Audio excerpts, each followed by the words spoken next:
Reading I-Ching. Dispersion.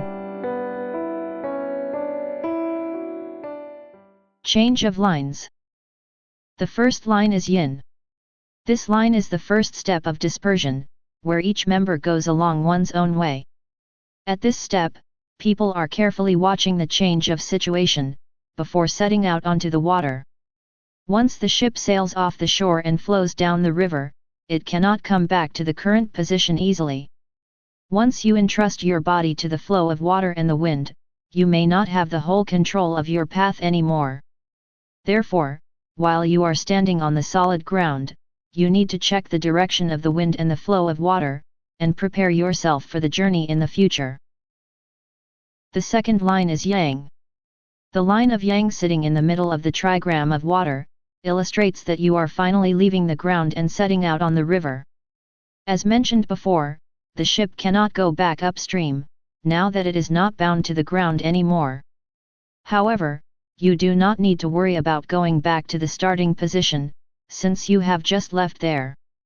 As long as you have prepared enough supplies, and planned for the expected changes ahead, you will not have to be worried too much about what is to come in the future. The third line is back to yin.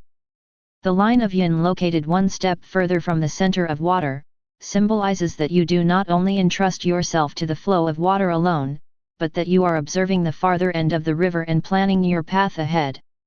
You may have been guided by the power of strong current in the upper part of the river, but as we get closer to the lower part where the river gets wide and low, the initial propulsion gets weakened, and the strong directionality to downstream becomes dull. It may be the time for you to stop depending on the flow of river, and to start to consider leveraging the power of wind blowing from all directions, to disperse apart and to get to where you want to go. The fourth line is yin. Now we are in the influence of the trigram of wind. The line of yin at the start of the wind, symbolize that we have just thrown ourselves into the wind. Whereas the lower trigram symbolizes the strong driving force of the river, the upper trigram illustrates that we are getting scattered away by the power of wind. Because the wind blows in various strengths and also keeps changing the direction, we may not be able to easily expect where we are heading toward. However, such unpredictability may be what enables us to explore farther away as a whole. The fifth line turns back to yang again. The line of yang symbolizes the directionality of the power. Although it has been just said that we need to get scattered to different places far and wide, in order to accomplish a greater vision as a whole, it does not mean that we should act independently. Each member needs to share a common goal and ideal. Even when the wind blows in various directions and strengths, one can leverage the changing power of the wind, in a way that one can get to where one wants to be. Even when the members are working apart from one another, as long as they share a common vision in mind, and pursue it on their own ways, they will be able to reunite and achieve a greater will together eventually. The last line is yang as well. The line of yang at the last position of dispersion, symbolizes the individual members who are scattered away.